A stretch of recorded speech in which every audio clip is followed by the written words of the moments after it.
Présent à Malte, le président de la République Alassane Ouattara a eu plusieurs rencontres avec des personnalités européennes de premier plan. Au menu de leurs échanges, le développement, la coopération et la question de la migration. La famille de Dame Yawa Nono Nadège Pozo, cette femme enceinte âgée de 37 ans qui a perdu la vie dans la nuit de dimanche à lundi à l'hôpital général de Marcory, a reçu la compassion du ministère de la Santé. Le parti d'Aung San Suu Kyi devient majoritaire au Parlement de la Birmanie après les derniers résultats officiels communiqués par la commission électorale. Il a remporté 348 sièges sur 498.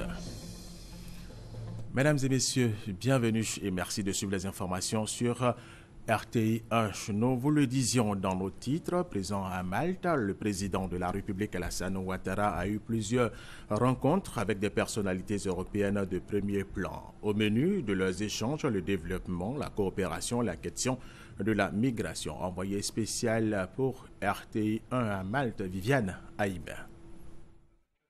Le chef de l'État ivoirien, le président Alassane Ouattara, a marqué sa participation au sommet de la Valette par plusieurs rencontres avec des dirigeants européens, notamment le commissaire européen à la coopération internationale et au développement, Neven Mimica, également avec le président de la Commission de l'Union européenne, Jean-Claude Juncker. Entretien aussi avec le Premier ministre du Luxembourg, Xavier Bettel, avec le Premier ministre du Royaume de Belgique, Charles Michel, avec le Premier ministre du Royaume de Suède, Stefan Löfven, et avec le secrétaire général de l'Organisation internationale de la francophonie, Michael Jean. Au total, 8 personnalités européennes de haut rang, avec lesquelles le chef de l'État ivoirien, le président Alassane Ouattara, a abordé des questions relatives au développement, à la coopération et la question de la migration,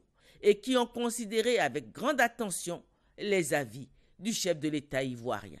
Au terme des travaux de ce sommet qui a pris fin jeudi en fin de matinée, le président de la République, Alassane Ouattara, s'est félicité et des acquis obtenus. Nous avons au niveau des pays d'accueil développé des mesures qui permettront de protéger nos frères africains. Le volet complémentaire de tout cela, c'est le financement, un financement d'1,8 milliard de dollars pour que certains projets puissent être développés dans les pays d'origine et les pays de transit. Cela permettra de fixer les populations. Mais la question de la migration est une question d'actualité, mais c'est une question ancienne qui date de plusieurs siècles.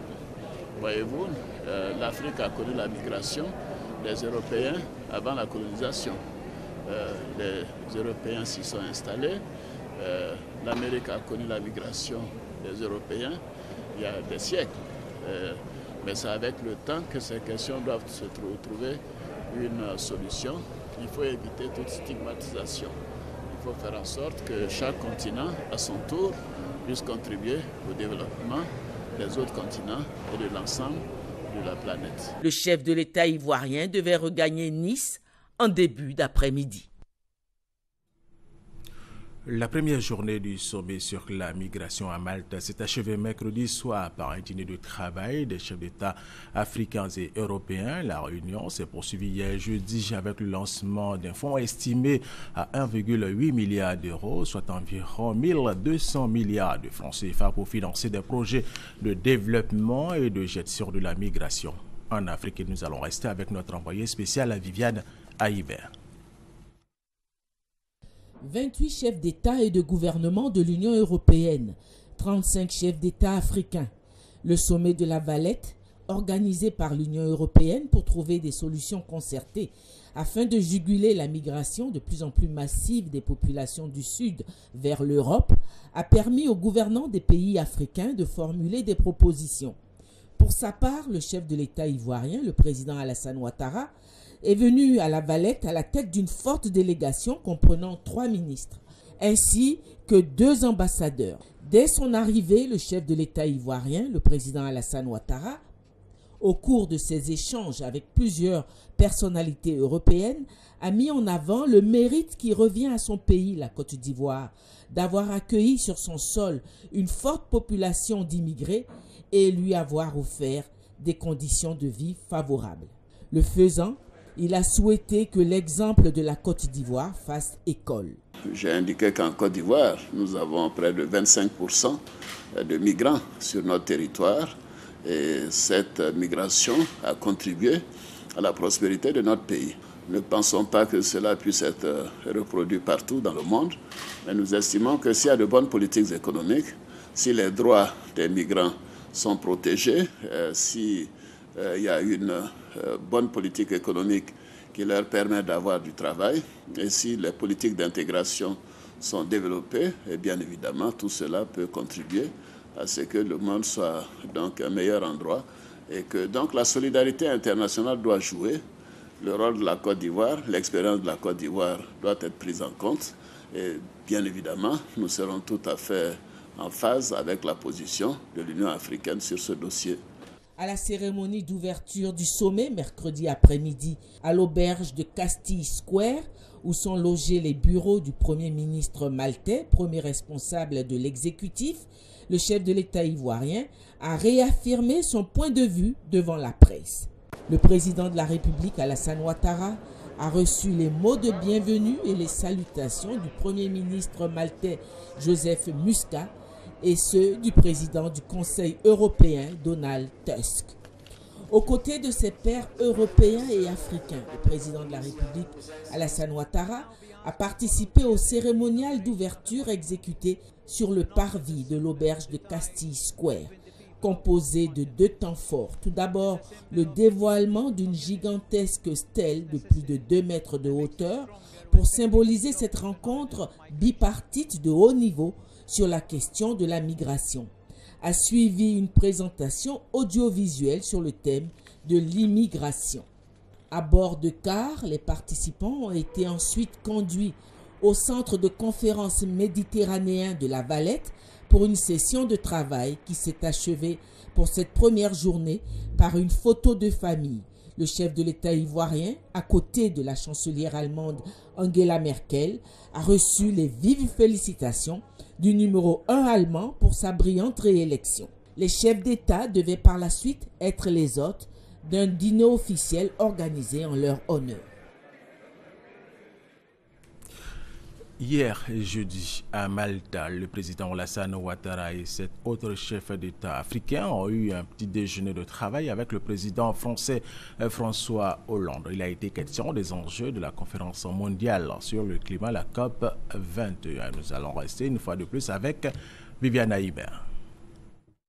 Chaude poignée de main et accolade ce jeudi matin entre le chef de l'État français François Hollande et le chef de l'État ivoirien Alassane Ouattara, qui était reçu en même temps que 7 autres de ses pairs africains par le président français pour un petit déjeuner de travail pour la préparation de la COP 21. Participaient aussi à cette séance de travail la chancelière allemande Angela Merkel et le premier ministre du Luxembourg, Xavier Bettel. Ce petit déjeuner de travail s'est déroulé à huis clos. Au sortir, le chef de l'État ivoirien, le président Alassane Ouattara, a confié son optimisme quant aux résultats attendus par l'Afrique de la COP 21. Très bonne réunion demandée par le président François Hollande pour nous faire le point de la préparation de la COP 21. Bon, ben écoutez, il faut qu'on s'y mette tous pour faire aboutir cette conférence qui est importante pour le climat, mais pour l'humanité. Donc les uns et les autres ont exprimé leur point de vue. Nous allons tous nous engager pour que la conférence de Paris soit un vrai succès, surtout dans l'intérêt de l'Afrique. C'est d'encourager les grands pollueurs à polluer moins, d'aider les pays africains à développer des énergies renouvelables et de mettre en place également un fonds qui puisse financer ces énergies renouvelables. Il y va de l'intérêt de l'humanité parce qu'en réalité, l'Afrique n'a pas pollué, pollue très peu par rapport aux autres. Et nous ne devons pas, nous, être en retrait et nous devons avoir toutes les ressources nécessaires pour qu'en nous développant, nous fassions moins de pollution. Notons que cette rencontre, dont la France espère une forte participation des pays africains, se tiendra dans moins d'un mois, du 30 novembre au 11 décembre, dans la capitale française. Viviane Haïm, les enjeux de la conférence internationale sur le climat, la COP21 prévue à Paris dans quelques jours, est commentée par l'expert de l'Organisation des Nations Unies pour les questions environnementales. Abou Bambar se prononce aussi sur l'importance de la participation de la Côte d'Ivoire à ce rendez-vous mondial sur le changement climatique. Patricia Omouetia. Rappelons que la participation de la Côte d'Ivoire à la COP21, la 21e conférence internationale sur le climat, a été officiellement confirmée le 15 mai dernier par le Premier ministre. À cette occasion, Daniel Kablan-Duncan avait rappelé quelques actes forts de l'engagement de la Côte d'Ivoire, tels que la ratification de la Convention de novembre 1994 portant création d'un programme national de lutte contre les changements climatiques et l'adhésion de la Côte d'Ivoire au mécanisme REDD+, réduction des émissions de gaz à effet de serre, issues de la déforestation et de la dégradation de la forêt. Cette cérémonie de lancement officiel des préparatifs de la participation de notre pays à la COP21 a été également l'occasion pour Alla Quadio-Remi, ministre en charge de l'environnement et du développement durable, d'annoncer qu'en Côte d'Ivoire, c'est environ 5 milliards de francs CFA qui ont été mobilisés pour la lutte contre les changements climatiques pour la période 2014-2015. Pour l'expert de l'ONU chargé des questions environnementales, la COP21 demeure pour la Côte d'Ivoire une tribune idéale. Les priorités des autorités ivoiriennes peuvent se situer à plusieurs niveaux. Déjà, s'assurer que les 26-28% de réduction des gaz à effet de serre que la Côte d'Ivoire a proposé se situent autour de la moyenne mondiale. Et deuxièmement, et ce qui est particulièrement important, c'est que la Côte d'Ivoire a pris des engagements vis-à-vis du monde entier et ces engagements doivent être tenus. Cela n'est pas uniquement du ressort du ministère de l'Environnement, mais les émissions de gaz à effet de serre ici en Côte d'Ivoire, donc qui contribuent au réchauffement climatique, viennent aussi des pratiques agricoles, de la politique énergétique dans ce pays-là et de la politique aussi des transports. Donc la Côte d'Ivoire devra avoir une approche, disons, intégrée de tous les départements ministériels, impliqués d'une façon ou d'une autre dans la quantité, en tout cas, d'émissions de gaz à effet de serre dans l'atmosphère sur le territoire ivoirien. Il s'agit donc pour la Côte d'Ivoire de se rendre à la COP21 avec des arguments solides pour mobiliser le maximum de profits. On comprend donc pourquoi le gouvernement ivoirien a tenu à renforcer les capacités de ses négociateurs afin de les amener à mieux défendre ses choix dans le cadre de la lutte contre les changements climatiques. Le réchauffement climatique inquiète le monde. Patricia Omouetia l'a dit il y a quelques instants dans son reportage. Le 30 novembre prochain s'ouvrira à Paris un grand rendez-vous international sur le climat pour poser les questions essentielles que soulèvent les changements climatiques. Mais ces changements n'ont pas que des revers. En Angleterre, ils vont permettre de produire du bon vin. Gabriel Zali. L'effondrement des glaces polaires, les épisodes d'inondation et de forte chaleur illustrent bien le réchauffement de la Terre.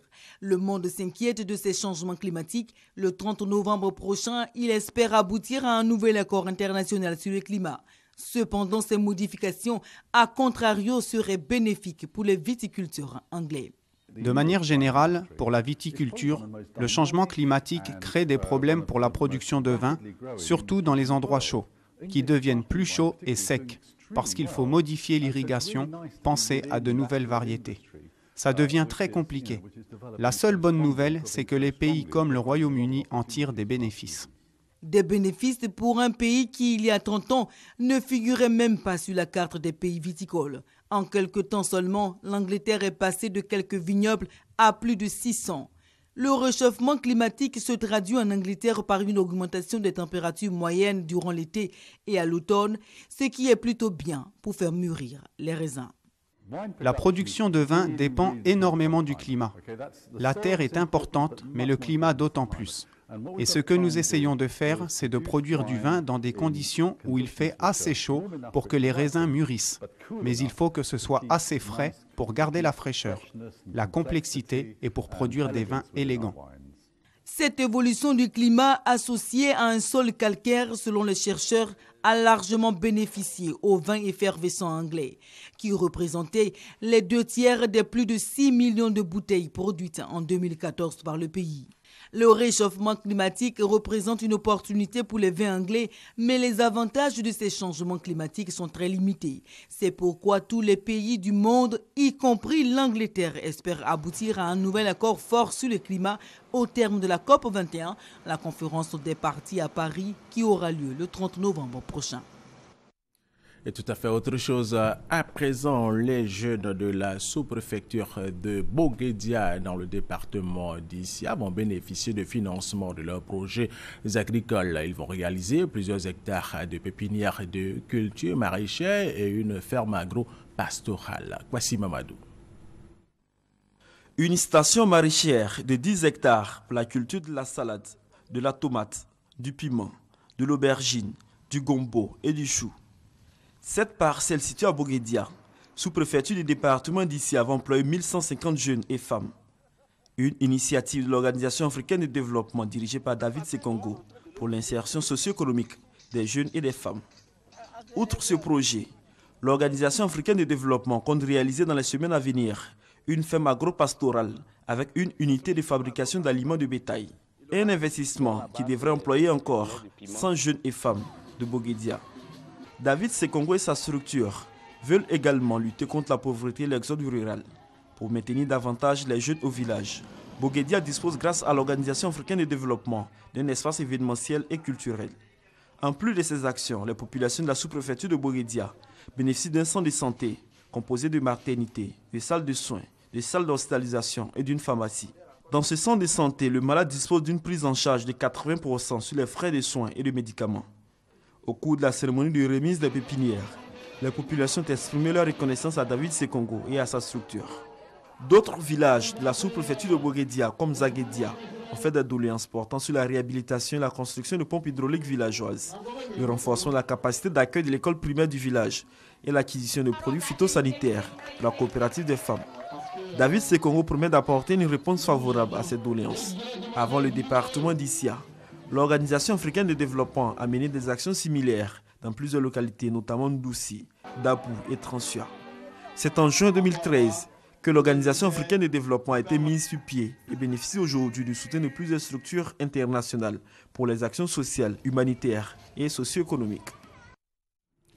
Le commissaire du gouvernement, le capitaine de vaisseau Ange Kessi Kwame Bernard, a animé une conférence autour du thème les poursuites pénales et leurs effets sur la carrière militaire. Et c'était à la salle de conférence de l'état-major général des forces républicaines de Côte d'Ivoire. Et c'est une initiative de la division organisation des ressources humaines de l'état-major général des FRC. Témoin pour RTI 1, Abou Sanogo.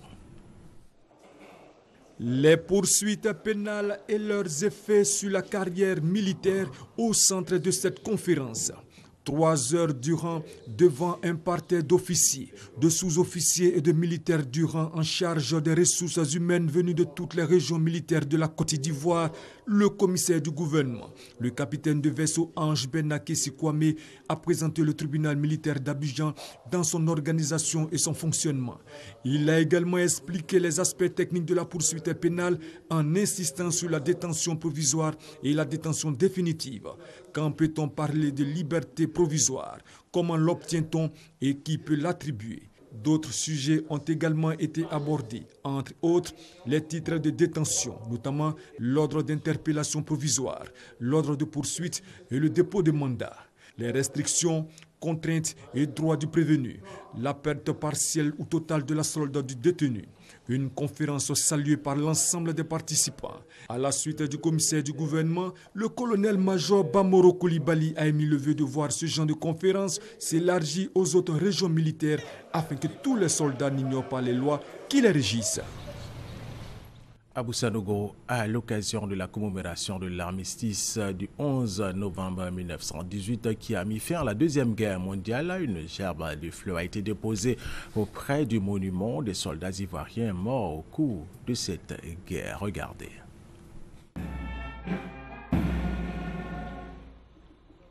100 ans après la victoire des Alliés, ces héros de la liberté de la guerre de 1914-1918, les souvenirs sont encore présents.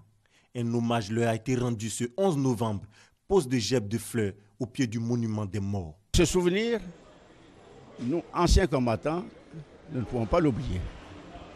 Il faut le commémorer chaque année, en souvenir à ceux-là même des nôtres qui sont allés là, nos dévanciers, aux côtés des alliés, libérer le monde.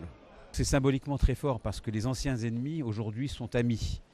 Aujourd'hui tout le monde s'est réconcilié, mais il faut avoir ce devoir de mémoire pour ne pas que cela recommence, que les extrêmes apportent beaucoup de mal dans les différents pays. La commémoration de l'armistice du 11 novembre est un hommage aux soldats tombés au front pendant la Deuxième Guerre mondiale.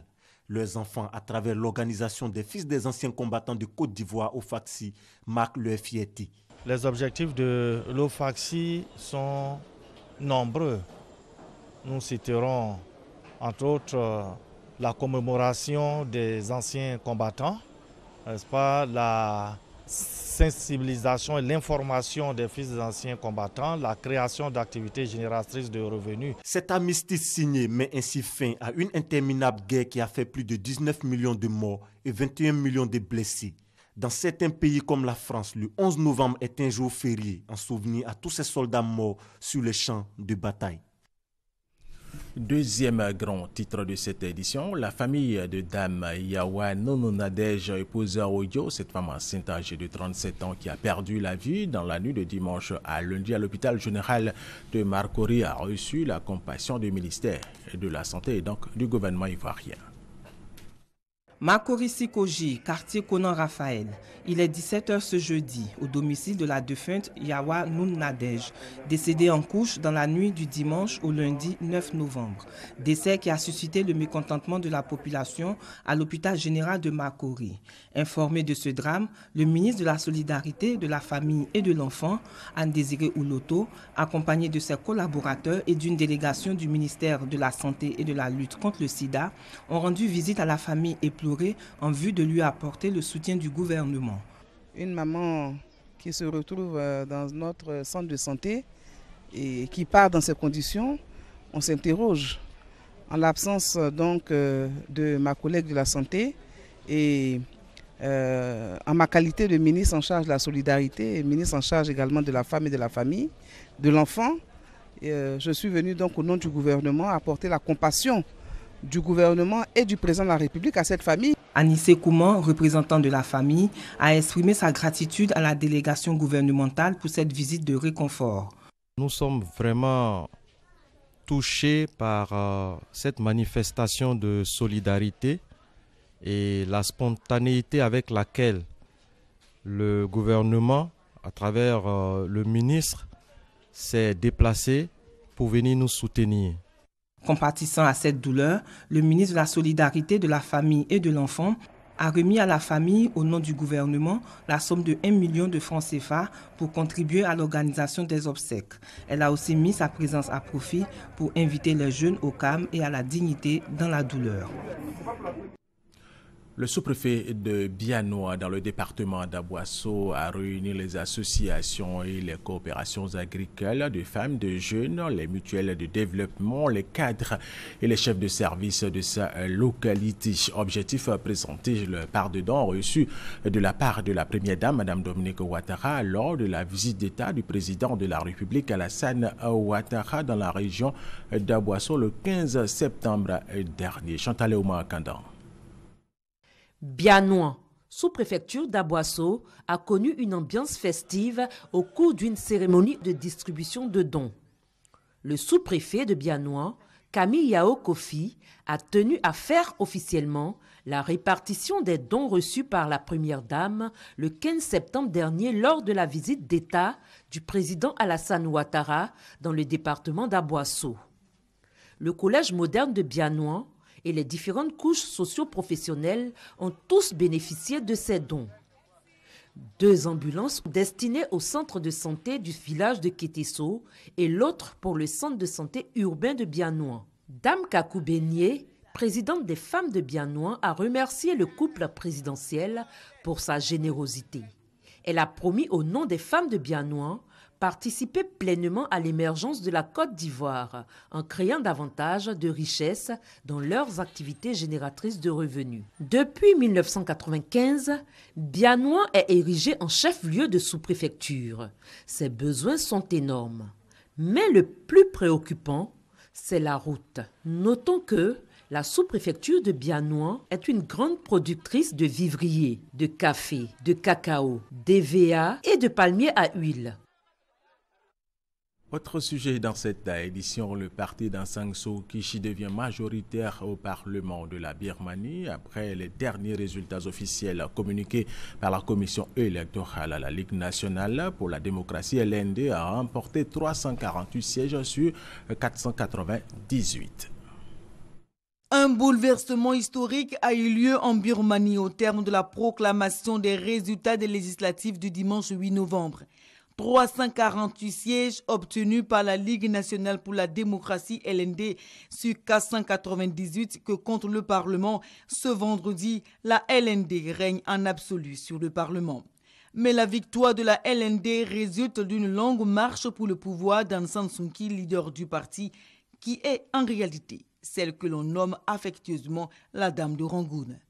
Fille du leader de la libération Aung San, assassinée en 1947, Suu Kyi est née à Rangoon en 1945, juste avant que la Birmanie ne se libère de la tutelle colonisatrice de la Grande-Bretagne.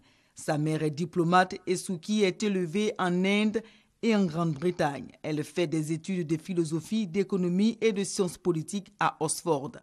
Influencée par la philosophie et les idées de Mahatma Gandhi et de Martin Luther King, Suu Kyi et ses amis politiques fondent en 1988 la Ligue nationale pour la démocratie LND. Son engagement en faveur de la mise en place d'un régime démocratique lui vaut un grand succès auprès de la population. Ce succès va emmener en 1989 la junte militaire au pouvoir à assigner Suu Kyi à domicile afin de réduire son influence. Mais cette mesure ne va pas empêcher la LND de remporter les 80% des sièges lors des élections de 1990. Les militaires au pouvoir refusent le résultat des urnes, figure de l'opposition non violente à la dictature militaire birmane, lauréate du prix Nobel de la paix en 1991. Cette deuxième victoire de la LND ouvre les portes du pouvoir à Aung San Suu Kyi.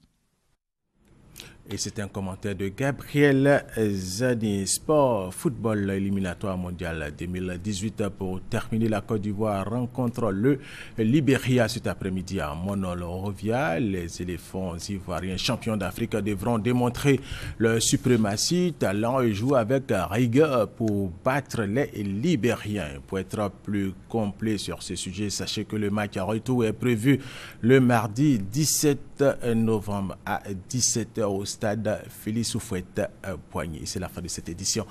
Merci de l'avoir suivi. Restez avec nous sur RTI 1.